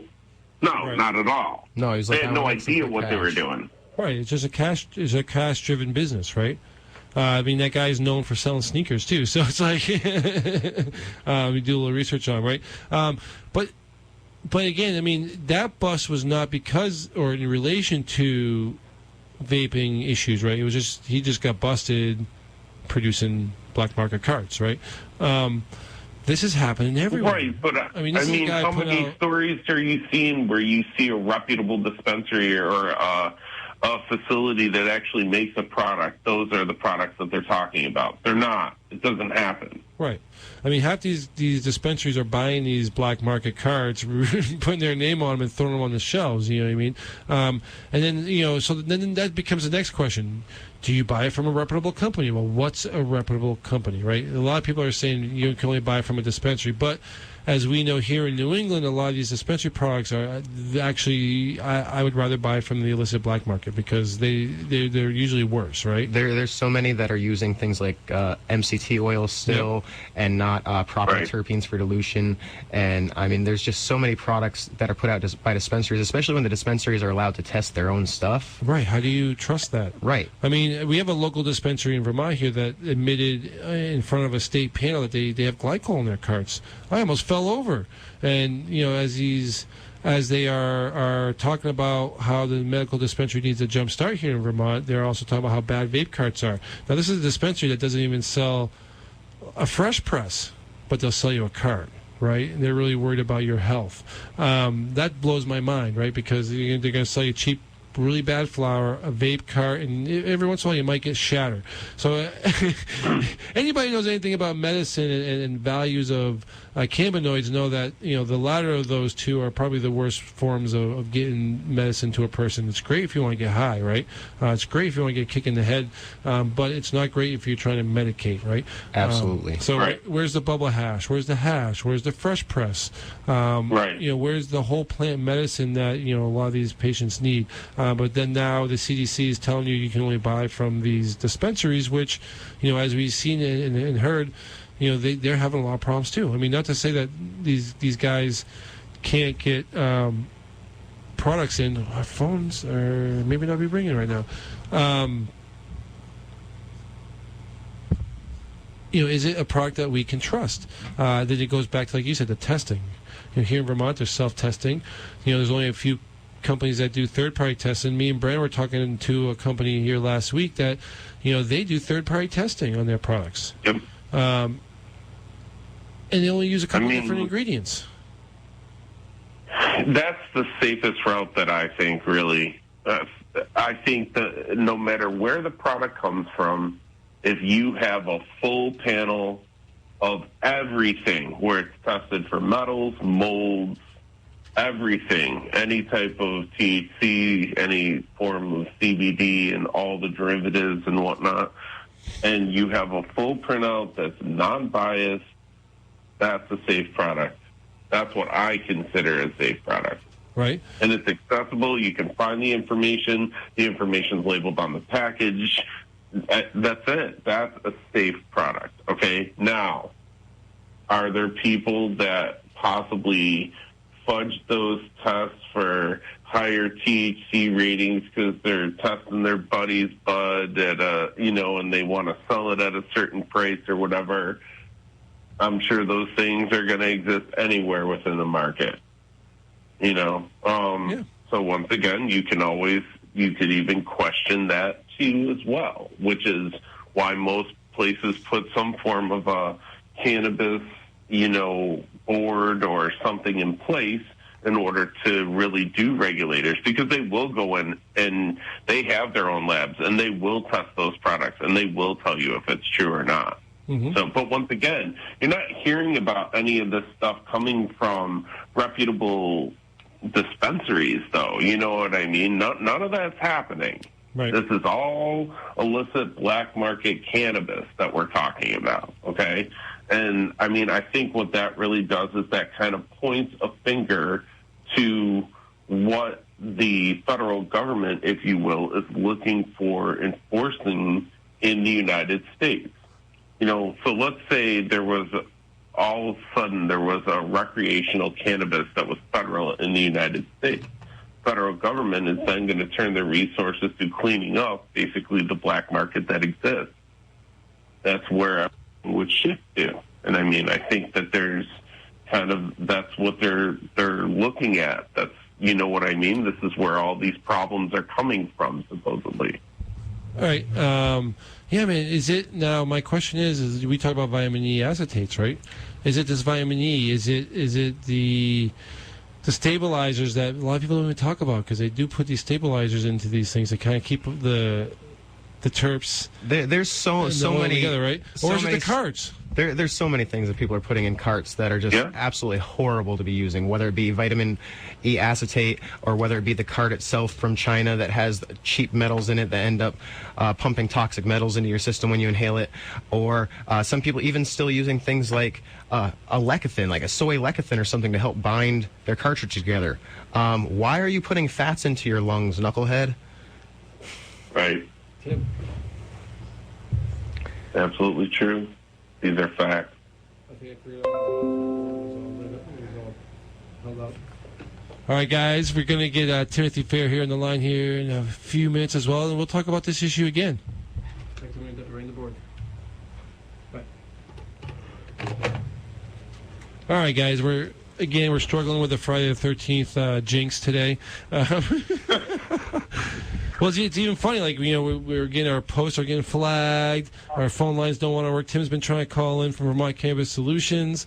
We just finally called Tim. Like, we love this guy, so we got to get him on the air.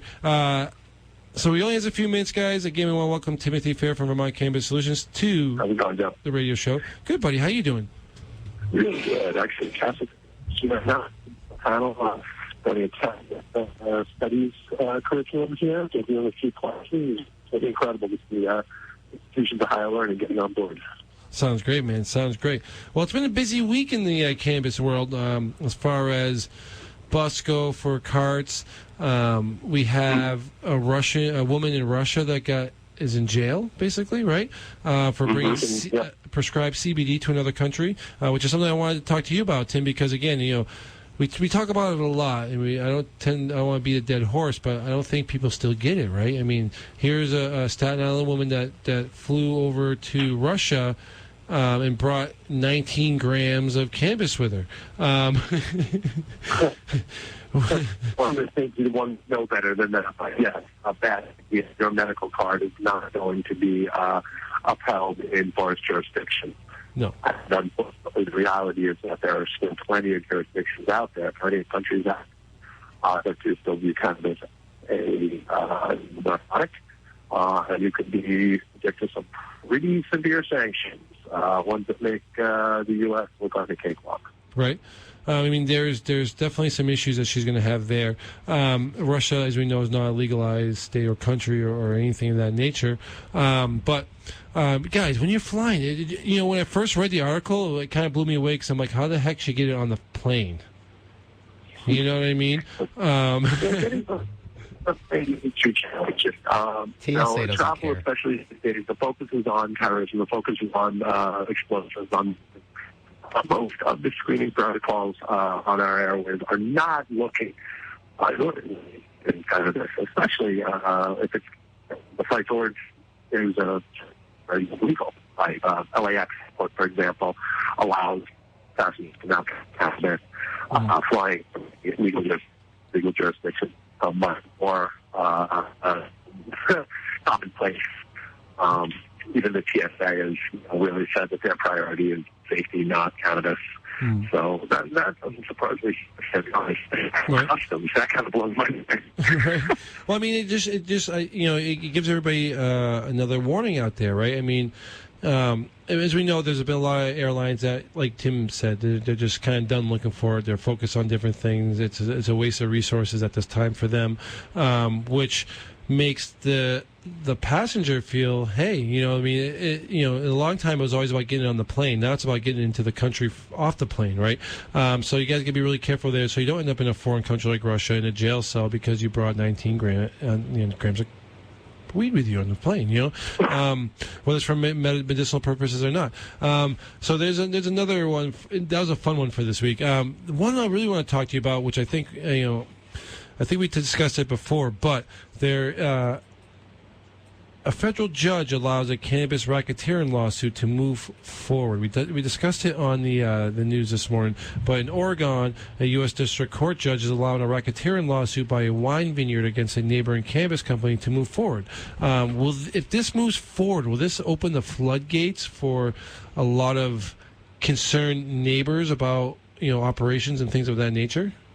Well, this isn't one of these RICO cases. I remember this is not criminal, so that's a little bit of a distinction. RICO criminal, some people would think of this, what they went after the mob with. This is a different type of concept of the racketeering and corrupt influence, but it is on a civil level, so it would be looking to get them to shut down. And the floodgates have already been opened. This is not the first. There's been several of these cases that have been brought. So far, every single one of them is lost. Yep. So that the precedent on it, I think that's at 3. It's not that many, but they have not yet won one of these cases. So my concern is not so much that will often allow cases forward, but most tend to stop them at a preliminary point. My concern would be if this case was successful. Right. If somebody winning one of these cases, that is where the alarm bells would go off for me personally. But simply allowing the case to move forward, judges will have sandwich for the most part. Just realize that, just proceeding. Right.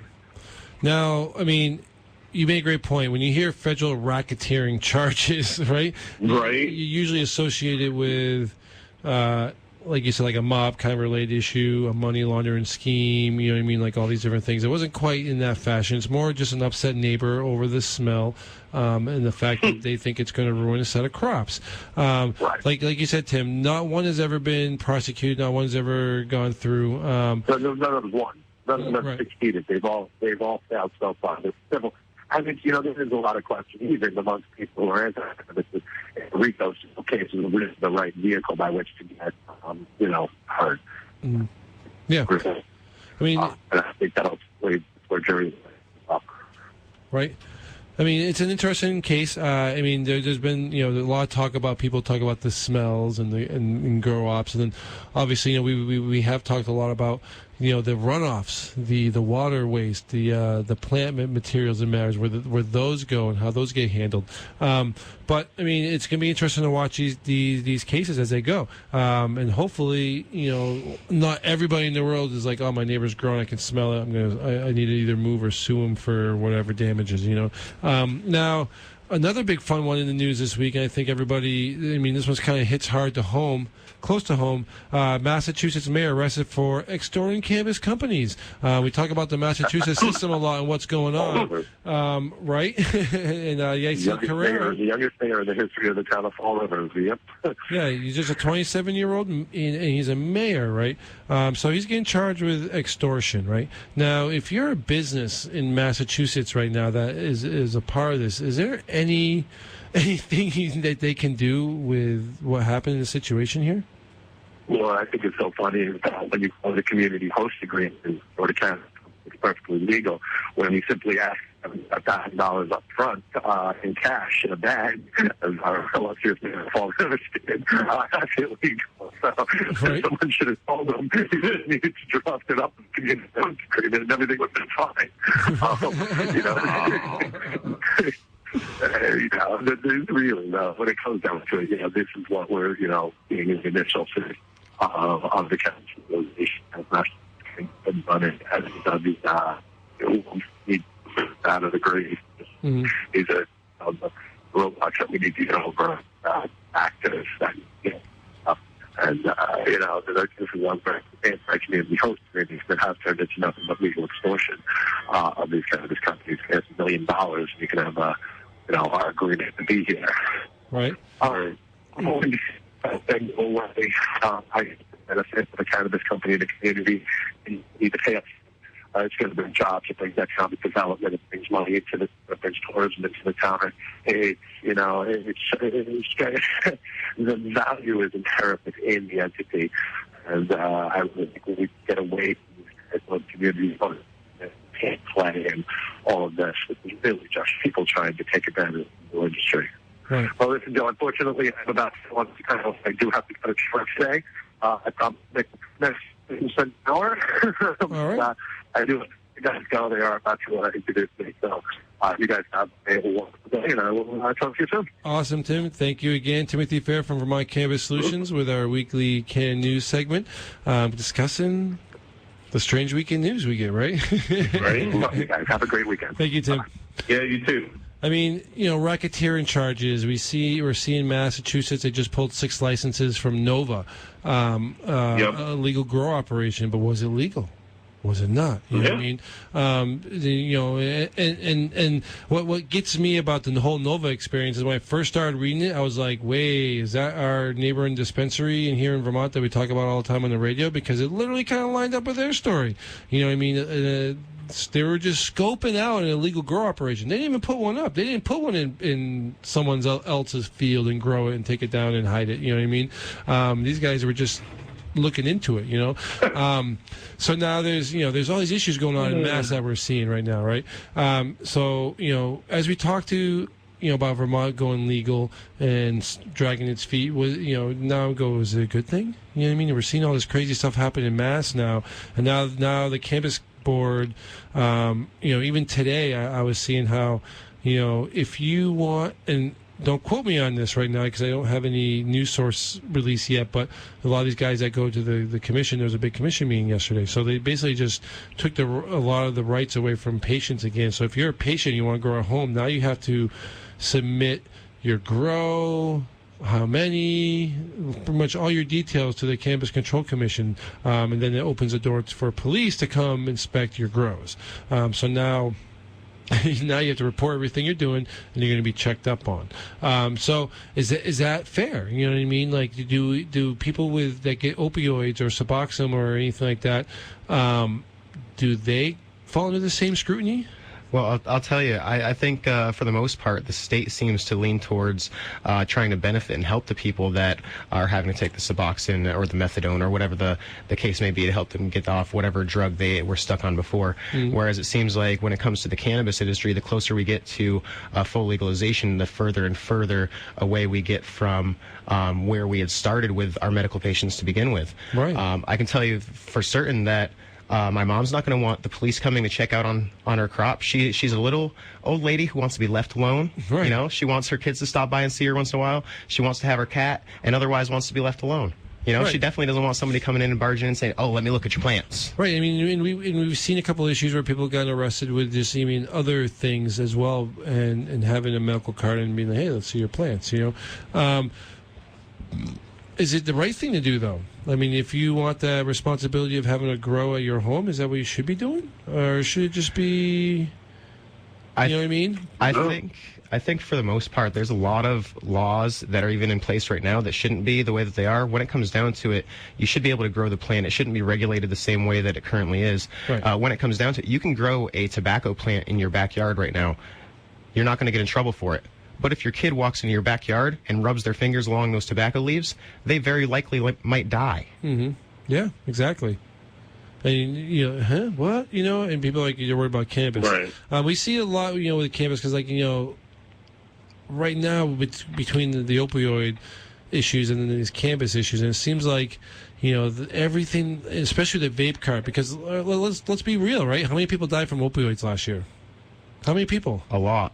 Right? How many people died from drunk driving, opioids, anything to do with drugs, basically? How many people died from vaccinations last year? Let's talk about that. I think even cigarettes. 480,000 people last year due to cigarettes. Just the cigarettes, right. And then, right now we bring up the vape issue because people have died. You know what I mean? And we're not trying to be rude or insensitive to that fact, but more so, it's a call to awareness right now, right? But what we're seeing happening in our industry is, opioids are killing how many people every day? Every single day they're taking out hundreds of people, right? And then, here's a new issue. Granted, it's a hot button issue. Granted, it's an issue that deserves to be discussed, right? The vaping issue, right? CDC has recommended that everybody stops vaping. They just recommend it. Tell you don't vape until we figure it out. 70,200 drug overdoses from opiates last year alone, up over 68% more than before. Yeah. Right? You have a better chance of slipping in the shower and dying than you do of a cannabis overdose. Now, these vape-related deaths, though, these 6 vape-related deaths, one of them came from a dispensary, I believe it was in Oklahoma. Was it Oklahoma? I think it was Oklahoma. I think it was Oklahoma, right? So it came from a legal manufacturing facility, dispensary, shop, whatever you want to call it, right? Yeah, I didn't know that. Yeah, so the only one. Now, there's only been, there's been a couple that have been confirmed just straight nicotine issues, right?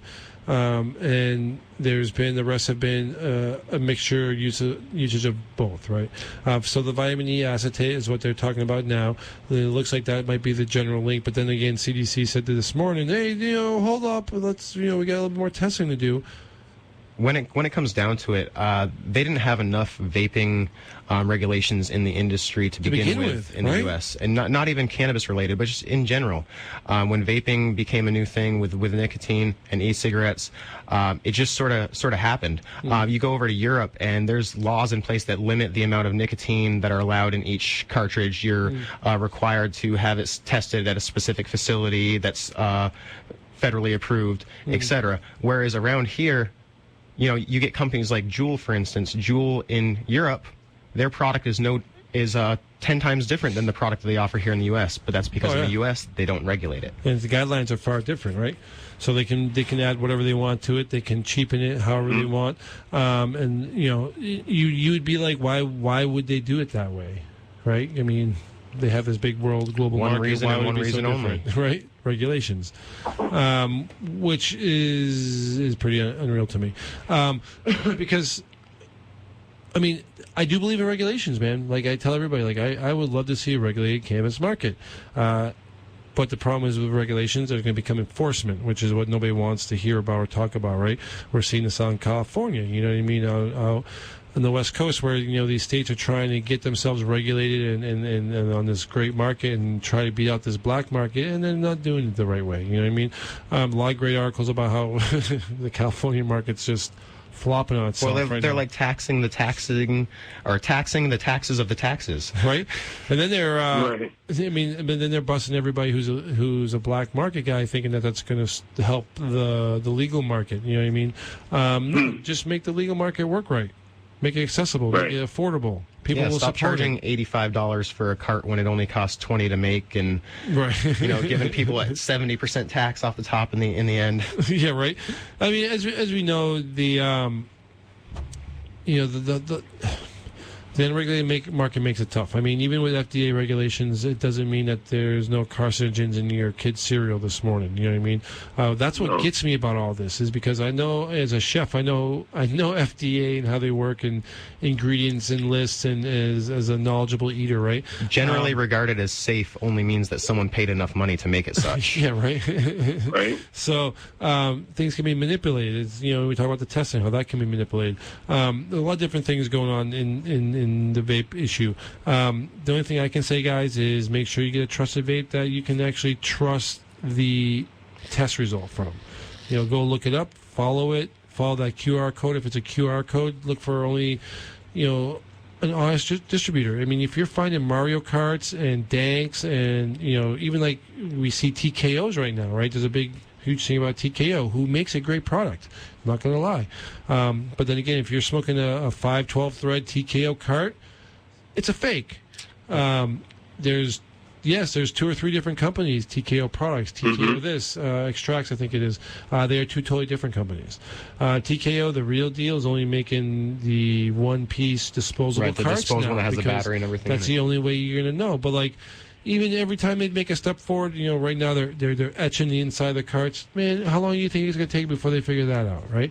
Right. Mario's, Exotics, they're already making them in China with the etching on the inside. Yeah. Only a matter of time. They're just fakes. You know what I mean? You can film with whatever you want. I mean, there's a lot of crazy things going on there. One thing I want to discuss before the end of the show, because we're getting close to the end, and I wanted to get Thomas's and Brandon's opinion on this. I actually want to talk to Timothy about this as well, but, like he said, he was going into a conference. Hardest working guy in cannabis right now in Vermont. It's kind of funny. Huge shout out to Tim. But, so, guys, I don't know if either one of you have seen this yet, but the Food and Drug Administration said that researchers should be able to obtain marijuana from state legal shops instead of having to rely on the government's grow facility, which we all know the University of Mississippi is a joke, right? They're growing 70% potency weed. They've been doing it for years, and they still can't quite figure out how to get it to what we would call a street grade level, I guess you could say, right? Yeah, they need a couple of basement growers to go out and teach them what to do. Well, I mean, Right. seriously though, I mean, there's been lots of reports from doctors who are conducting these tests about the quality of the product that the government sent them to do these tests, and it's just, how can you do a proper test on a product that isn't even B grade or street, has any sort of street grade? Like, people look at it and yeah, this is going to be butter. Right. It's no longer the buds from the early 60s. It's a different market. No, right? So,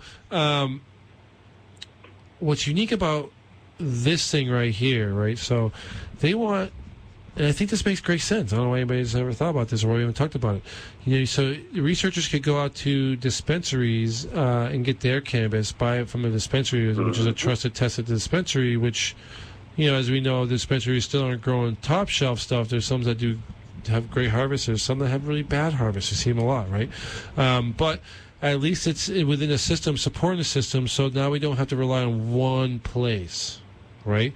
So you're in Vermont, you want to do some testing, you can either acquire 5 dispensaries in Vermont, you can acquire buds from, and then test them yourselves. And then, again, there's a accredited third-party test that goes along with dispensaries testing.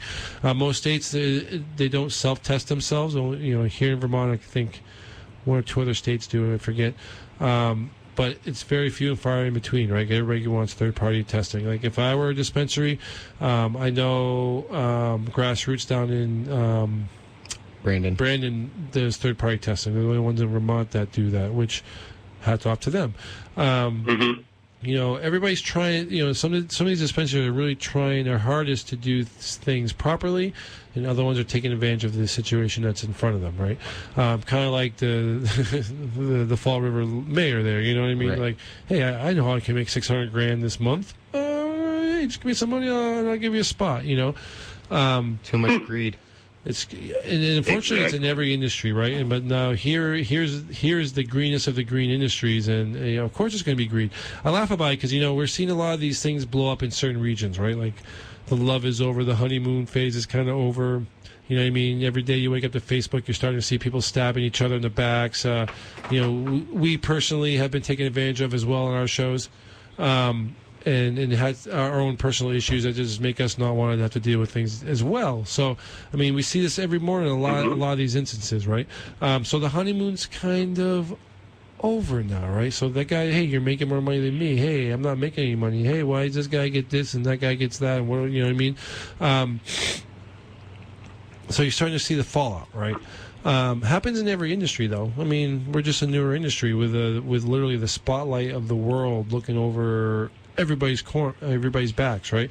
So, and now we have the DEA asking people to call in illicit operations and illicit things, and now we're starting to see these dispensaries getting busted now, like Nova. You know what I mean? It was at a tip.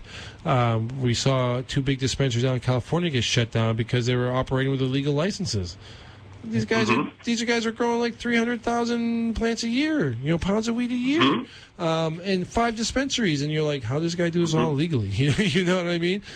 So there's a lot of those things going on, but again, when you think about this whole market, it's kind of funny because I was talking to somebody about this the other day, and it was like, hey, we're talking about the greed and these kind of like these little games, you know what I mean? And they're like, well, where do you think this market comes from? You know what I mean? They're not.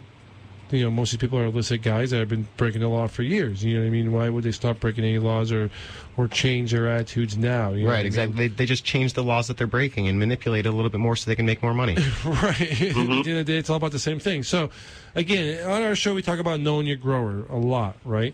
We understand that's not always the case. You can't do that a lot of times, but good to know your growers. Know where your cannabis is coming from, knowing how it's grown. And if you don't know your grower, you should grow it yourself. Exactly. So, again, guys, another crazy week here. We're going to wrap it up here in about 5 minutes and then send us off here. But if you guys want it, we're going to give away another dab rig. So give us a call, 802-454-7762. Now is the time to get that second dab rig. David won the first one. We got one more to go. And Thomas, again, I want to thank you for being a part of the show. We look forward to these grow tips every week because, like as you said, we've been talking about for a while where somebody just needs to kind of dumb it down just a little bit, make it sure that your mom can listen to it and feel confident enough to go in the kitchen and pop a seed, right?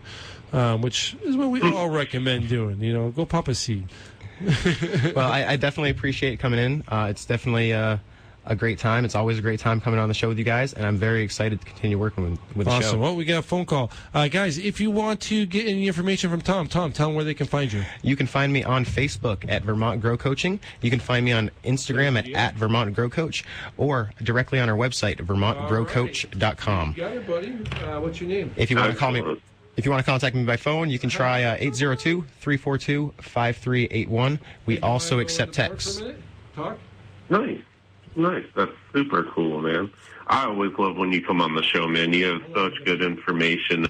When cannabis information, it just switches up so much, so fast. So it's always great to learn new stuff, especially when you guys are dealing with different situations than we are out here. Absolutely. It makes me feel like I'm in school every single day. Every time I wake up in the morning and I read something new and I go, what the heck? Right. Right? No, literally. Exactly. I think we nailed it. I mean, David asked a couple great questions today, and it's very difficult to, within our industry right now, it's very difficult to take practices learned in the desert and apply them to Vermont or vice versa, right? Seems like, everything we do here in the New England area has to be a little harder than anywhere else in the world, whether it's snow-related or weather-related or climate, rocks, mountains. I've dealt with a few hemp farms that have actually come from Colorado in the past couple of years, and they come out here and they start their grow in April or so, and then they wonder why they're having mold issues and PM and stuff 2 months later. Like, well... It's different in Colorado than it is here. You're going to see close to 0% humidity and close to 100% humidity in the same day in your greenhouse. It's going to happen. Yeah. Yep. Yeah, we talk about those humidity values, and then the one thing we do have here that's wonderful is our water. You know what I mean? We do have great spring water, natural reservoirs, full of minerals and deposits and everything that our plants really love.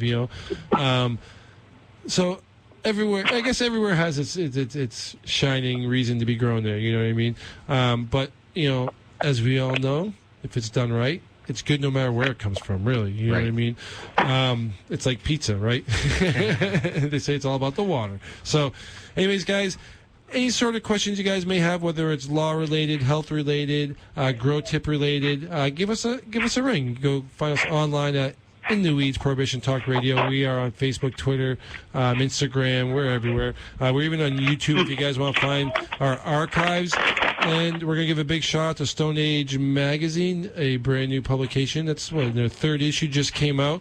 And check those guys out. It's again a free magazine. If you guys want to get your copy, all you got to do is reach out to the Stone Age family at stoneagemag.com and request your copy. These guys are doing great things.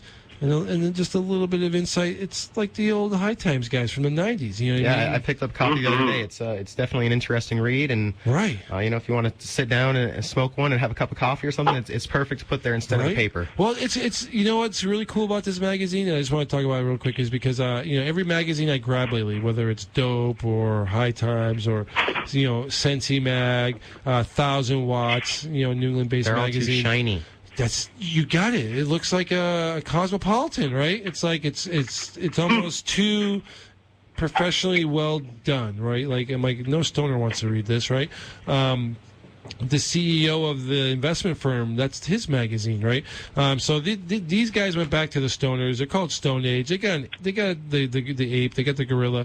They come at you from the music side of things, the culture side of things. So they look at things a lot differently. It's literally like a newspaper, right? Yeah, it's a lot like a newspaper. I mean, as far as like the way it's printed and everything, but still folded up like a magazine and still a great read. I mean, I would say it probably kept me busy for at least a half an hour. Awesome.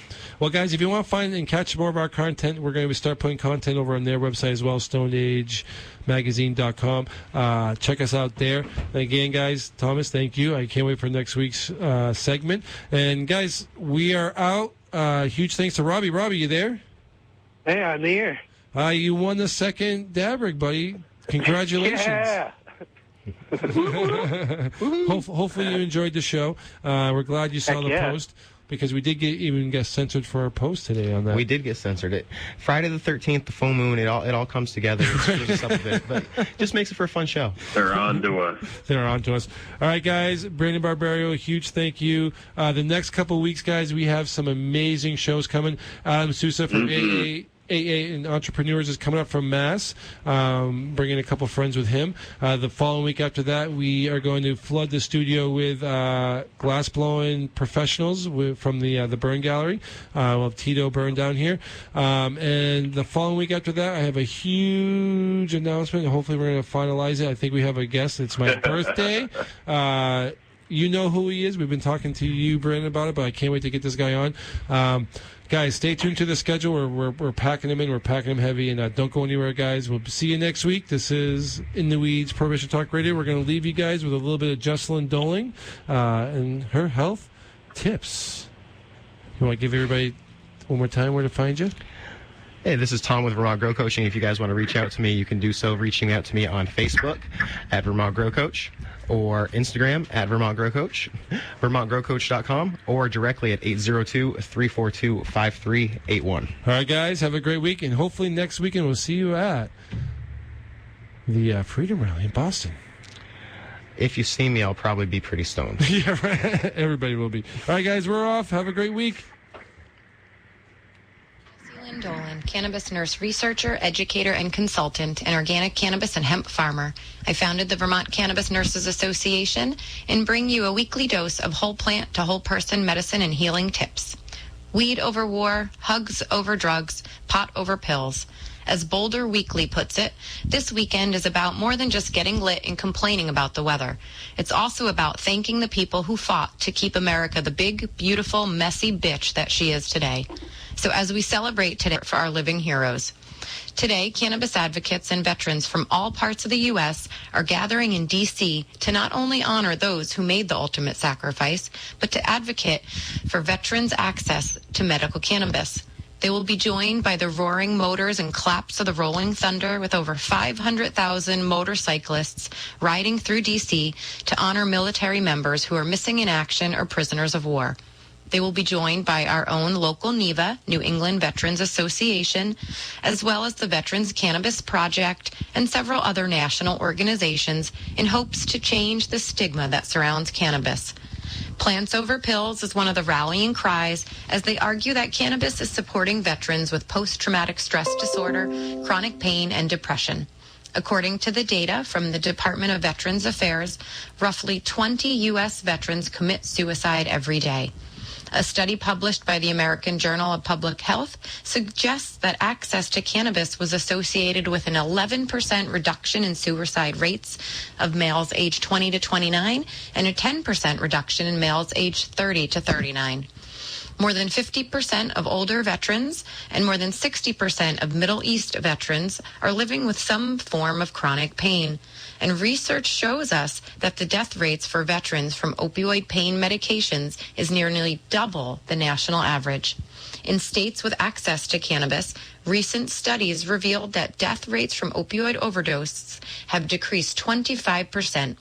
An American Legion survey from 2017 revealed 92% of veterans support further research of cannabis, 83% support nationwide legalization, and 82% desire cannabis as a federally legal treatment option, with 22% of veterans currently using cannabis to treat a medical condition.